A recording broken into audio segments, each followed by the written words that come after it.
Ditch the plastic bags and shop in style with your very own custom DIY Canvas Tote Bag. This great eco option is enhanced by our Fusion Mineral Paint and can easily be customized with many stencil options from Homeworks, etc.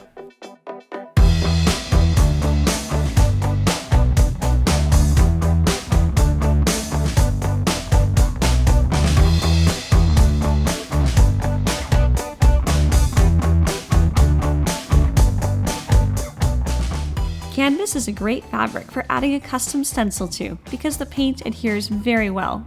A little goes a long way, so we recommend these smaller tester sizes of paint for your crafting and DIY projects. Lay your fabric flat and ensure that there are no creases. Apply the adhesive vinyl stencil to the fabric and press out any air bubbles.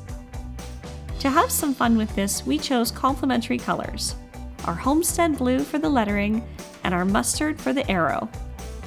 Using a small amount of paint on your brush, apply the paint over your stencil. Remove the stencil and let dry for about 30 minutes before use. Fusion is so durable, you can even put it in the washing machine to keep your Canvas tote bag looking fresh. What saying will you customize your tote bag with? Browse all of the options in the link below.